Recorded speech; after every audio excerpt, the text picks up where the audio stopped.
So it's getting set up, ready to go, and let's get to Fran Brown's first National Signing Day press conference. Here we go.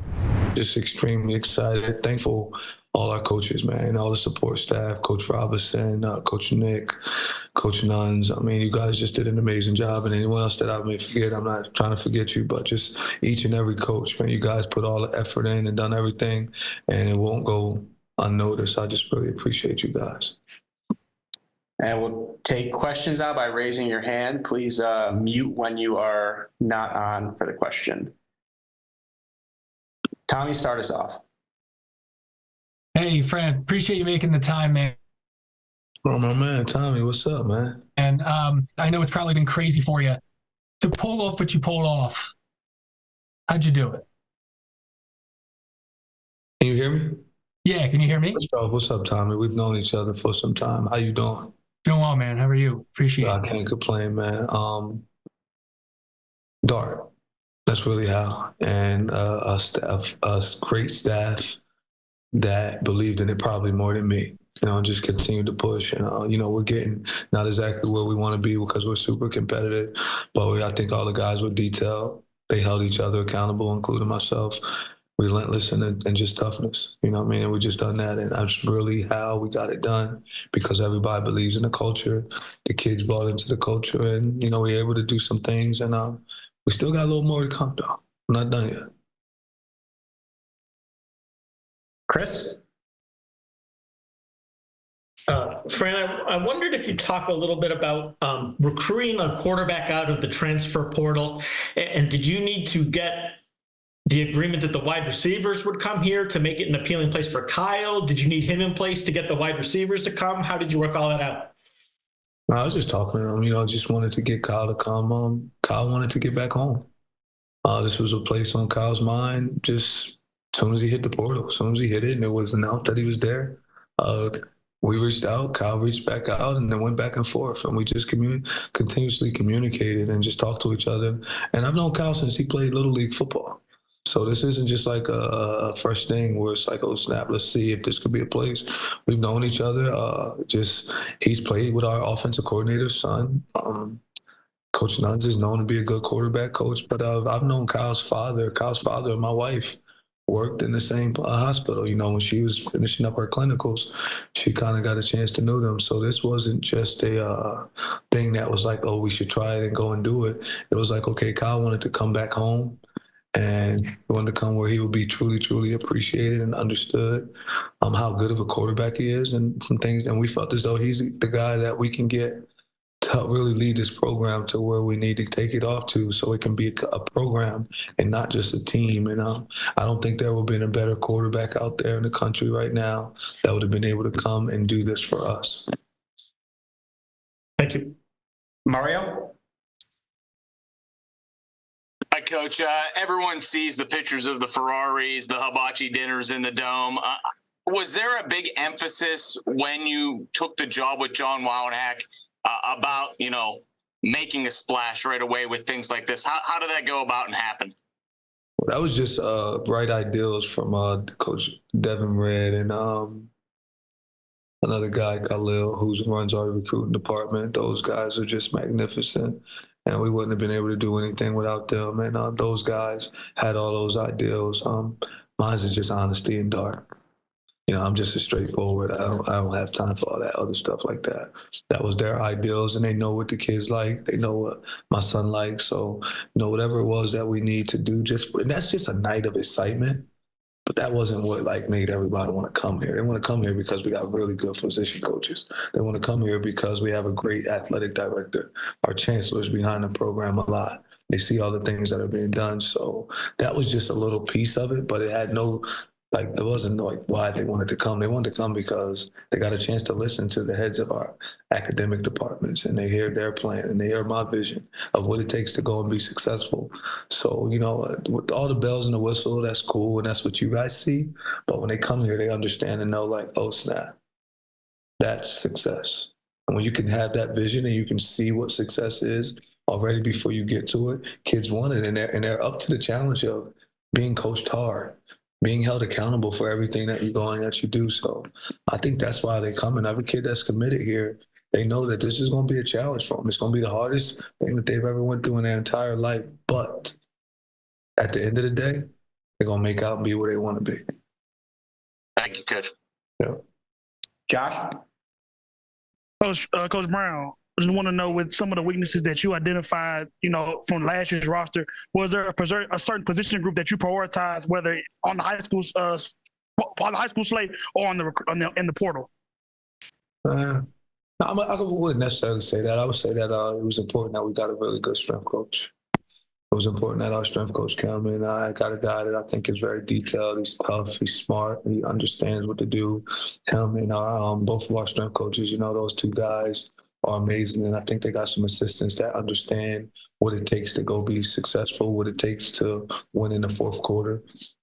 That was really important to me. And I mean, just like earlier, we want to win. And it was important to go get the quarterback, and then it was important to get a pass rusher. And I think we've done those things, because on any football team, you want to make sure you got good offensive lineman, a tackle.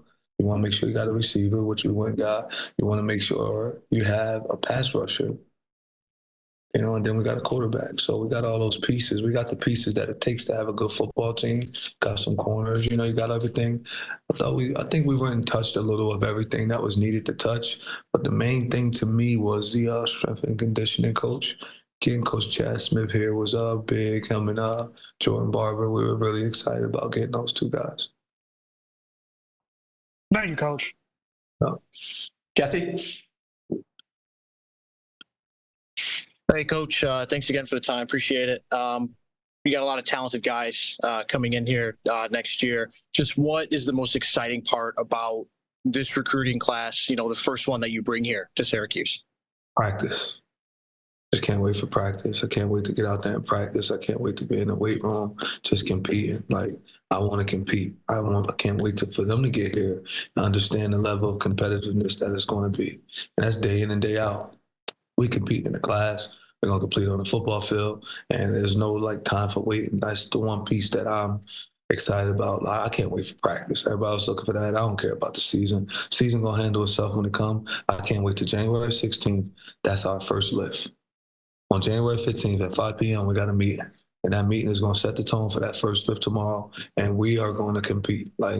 I'm one of those type of guys. I want them to enjoy this break. But I can't wait to practice. That's what I'm looking for, practice and weight room. Thanks, Coach. Dan?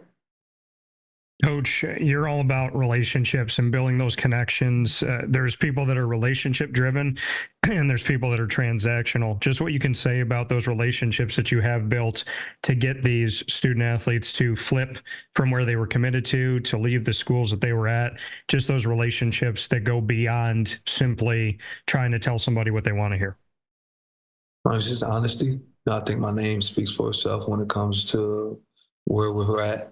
This part of the atmosphere, being up here on the East Coast, just being up here in the Northeast. This is it's my backyard, so they all know who I am. They know where I come from. They watch. Some of their parents watch me from being a little high school kid to growing up to the man that I am right now as a father and as a husband. And when you see all those things and you see who I am in my faith, you see how I am as a husband, as a father, and then as a football coach, when it comes down to how I'm involved with my players, how I stay on top of my players, and we're just in it together. And I'm not just the coach that I'm looking for everything for me, kind of trying to make sure that I get them done. Because if I get the kid to accomplish that degree, I get the kid to accomplish being a draft pick, I get the kid to accomplish being a good man in the community, then it's a great chance that what I want later on in life is going to come.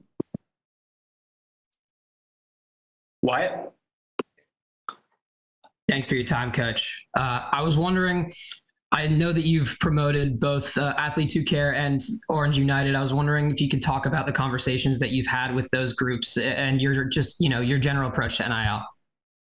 I don't even really have conversations with them. We got other people that's involved in that and do it. I don't really have conversations with those guys. I just really focus on the football aspect of it, of getting guys to come in. Of course, every university has it now. If you don't have it, then it's going to be hard. But I don't really conversate with those guys like that. I kind of try to stay away from that. My thing is to lock in on the football, lock in on the coaches and the full-time staff, and the player himself of being developed on the football field and in the classroom.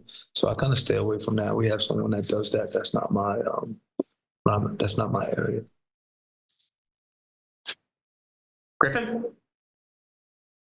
Hey, Coach.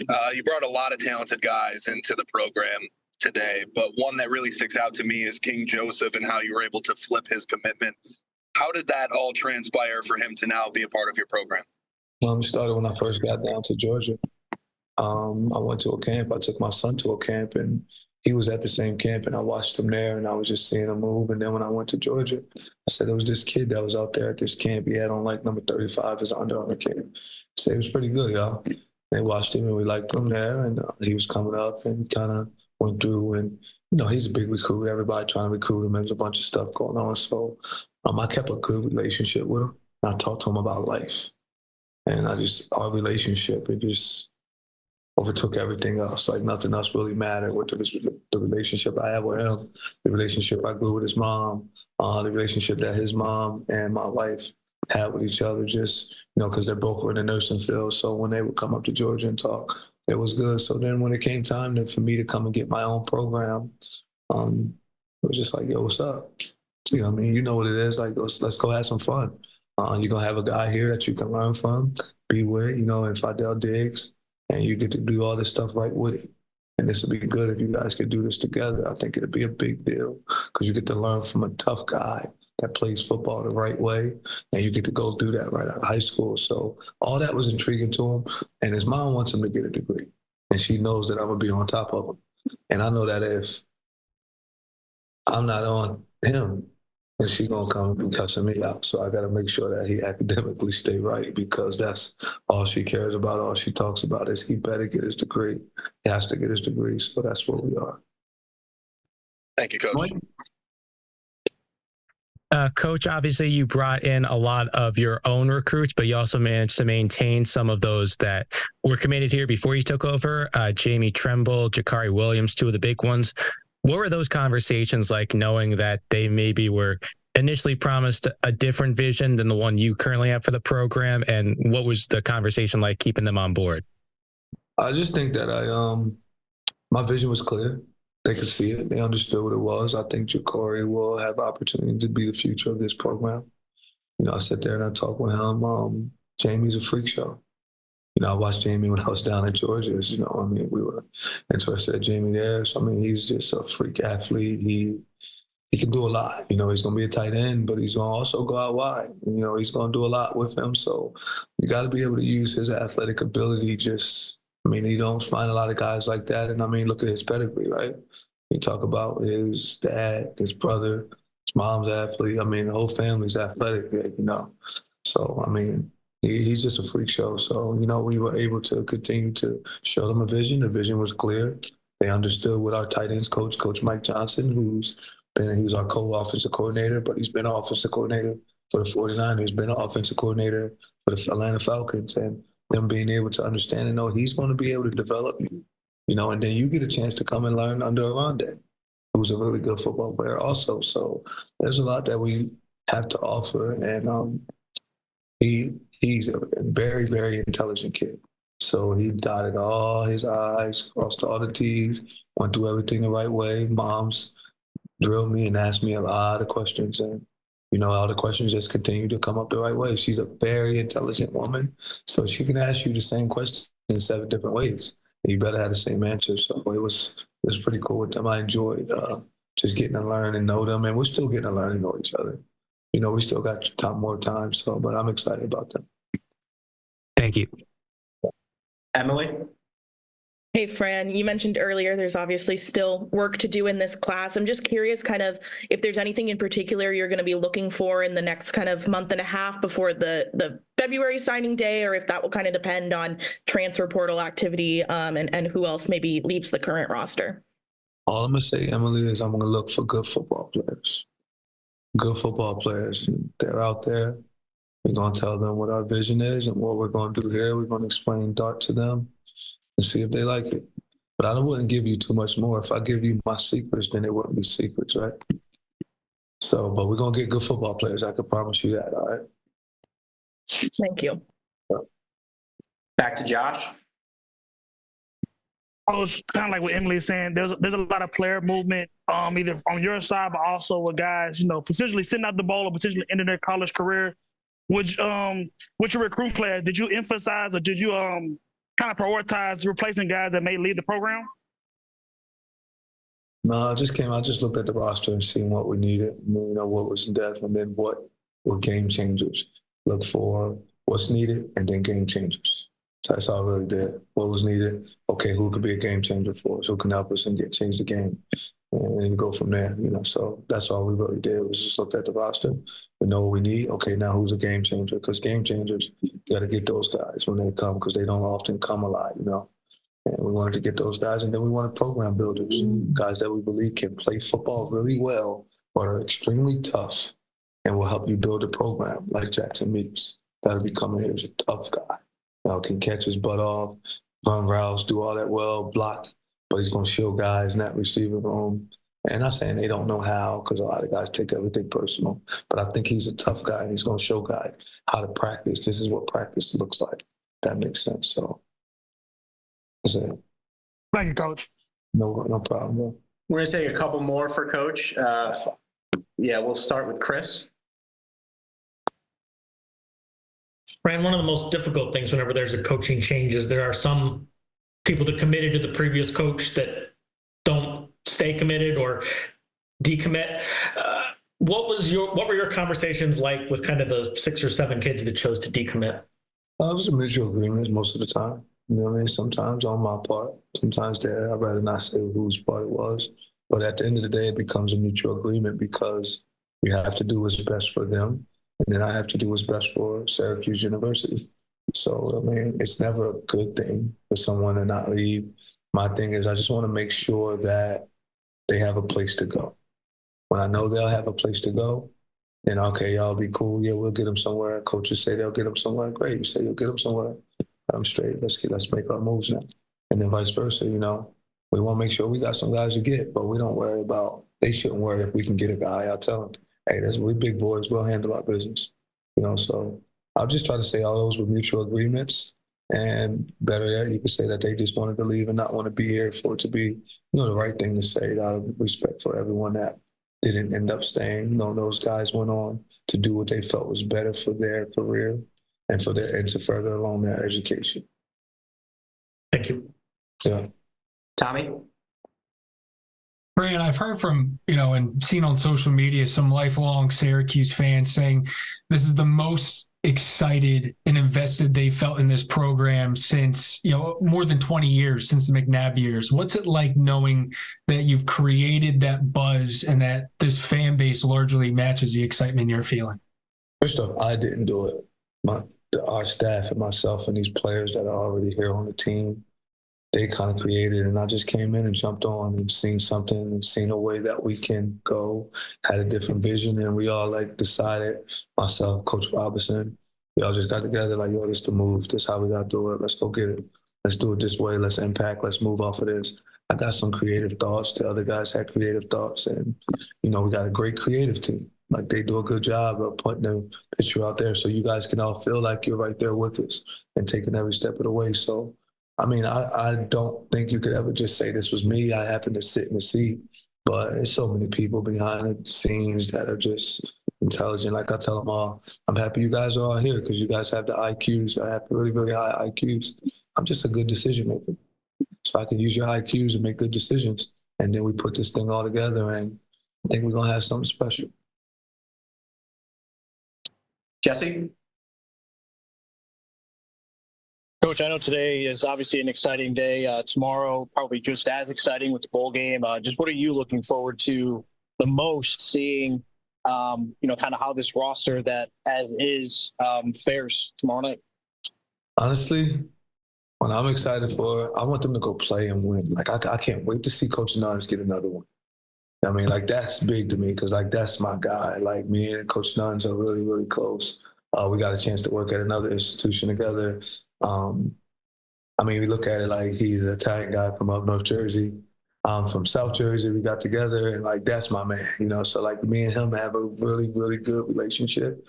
Our wives are good friends. Our children are. Like I respect that last name, you know, just the Campanellis itself for football in New Jersey. So I want to see that, but I can't wait until 11:30 p.m. at night when I have a chance to sit in front of that team, and it's finally I'm the head football coach of that team completely. And I got some mid-year guys that got the chance to come in and they're working out early and doing all that. And then I'm gonna have the other guys on the Zoom, and it's time to go to work. Like even just talking to you about it right now, like I just can't wait for that. Like I'm excited. I've been waiting my entire life for that opportunity in that moment, and I'm going to seize it. I'm going to seize it. I'm gonna be excited about it, and then we're gonna go to work. We're telling you guys go home, relax. But January 15th, it's on. You know, and I'm ready to work, but I can't wait till 11:36 that night, guys. Like that's all I'm thinking about. But I want them to win. I wanted to see that for Coach Nuns and for the players. Like they deserve it. They down here. I mean, they handling themselves like men, doing everything they're supposed to. I'm watching them go in and out. I done changed the rules. No hats in the building. So I see when I see them, they see me coming. They're taking their hats off, taking the bandanas off, and things of that nature. So I just respect the way they're working, you know. And I know it's different because I'm not actually coaching, but I'm walking up and down the sidelines and watching little things. Hey, Locke ain't supposed to be watching this. Hey, you're supposed to do that. Just all the things that I've learned over the years of coaching. I get a chance to sit back and watch it. And man, like I said to you again, though, like 11:30 plus, if you can have a camera there, you should be there. I have a camera because I'm excited about it, bro. I get a chance to do something that only 30 other people got a chance to do at this school. I'm the 31st, so I got to do it the right way. Dan? Coach, you talk about when that moment happens, this will officially all be your team. But this was your first national signing day where you're the head coach. You got to put your staff together in these last few weeks, got to put this class together as well. Just what all of this has been like for you, because there's only going to be one time that you get to experience this for the first time. So how have these last few weeks been through your eyes? It's been fun. I'm competitive, so I'm trying to compete and see where we at in different rankings and things of that nature. I mean, you don't care. I just want to get the best players, but I want to compete. Yeah, I want to be number one in everything we do. Like I do not like the one thing I learned from Coach Smart. He said, "We will not be hunted. We will do the hunting." So like I want to make sure that's understood. Like I didn't go down there and hang with Coach Smart and Muschamp and those guys for 2 years. Come back and just make it okay. No, I got one goal, one thing. Well, two things. I have two goals for our players. I want to make sure they all get educated and get a degree. And I want to win a national championship. When I get to do those two things, then you'll see, okay, he's happy now. Like he's extremely excited. I'm going to enjoy it along the way because I got a wife and kids and they need to enjoy it. But I'm here to help these kids get educated and win a national championship. And if we can do those two things, all the other stuff that comes between, I know to work itself out. All the individual goals, all the coaches I have, they get to come and go be head coaches, players get drafted, all that stuff. Like that's exciting. And we're going to celebrate those things when it happens. But my goals, educated, national championship. So all this along the way is just what I pray for. And God has put it in my place. So there's never nothing that's too much. I bet you drink it out of a water hose. I hear all these sayings like, no, it's just whatever you give to me. Like I'm happy that it's me because it could be someone else. I'm happy that the AD chose me to be the head coach. I'm happy the chancellor took the time to sit down with me and is happy about that. I'm happy that all the alumni are saying that they're coming back and want to be involved more and want to get around. And they're doing that because of myself, because that means the man above chose me to go do it. And I know if he chose me to do it, that I can do it as long as I keep him first. And it'll all work itself out. And then last person with their hand raised when we called for a few more is Griffin. So if you could finish us off, Griffin. We'll just finish with y'all three. All right. 1, 2, 3, and then we'll be Perfect. back. So that way we can show. Yeah, Coach. Non-football related question for you. How has your family transitioned to this new chapter in your guys' lives? My sons love it. My wife cussed me out like normal, so everything's straight. It's the same thing. You know what I mean? You know, I enjoy it though.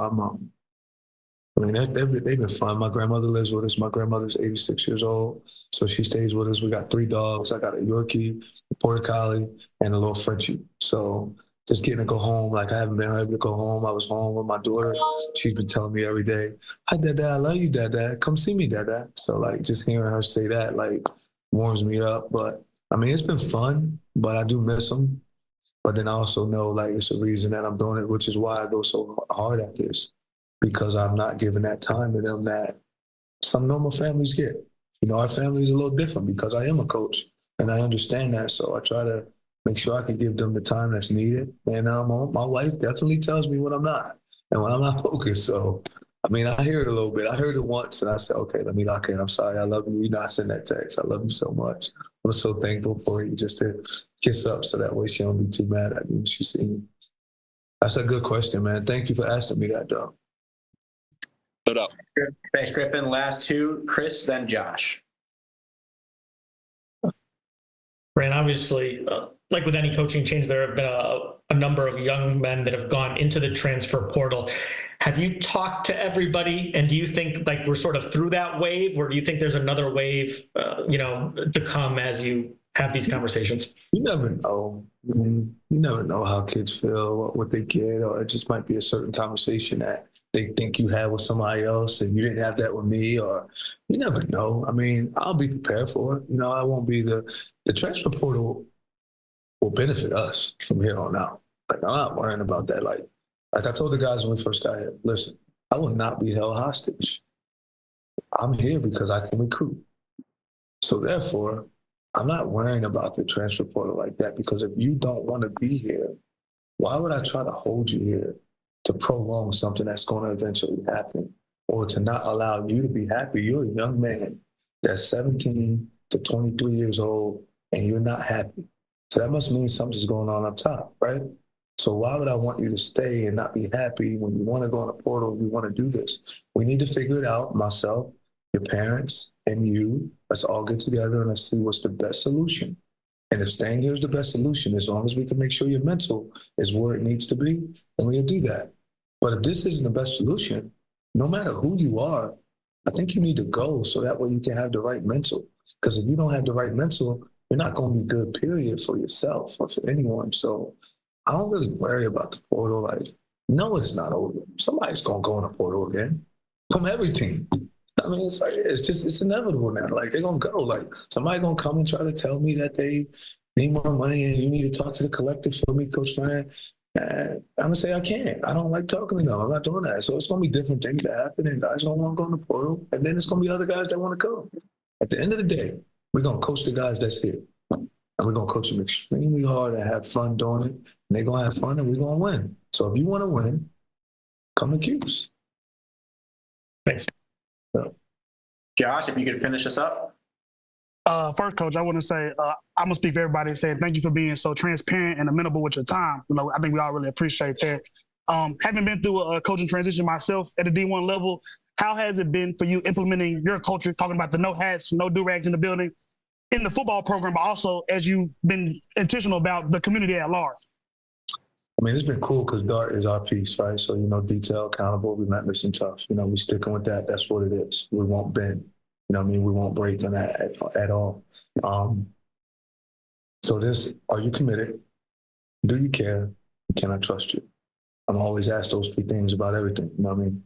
Ask those three things. I mean, and so once I ask you that, and once I figure that out, and once we find that, is he committed? Does he care? Do we trust him? So then that helps. And the guys know that and they see that. But one thing, like I've always lived my life of, you got to have a hat off when you go in the building.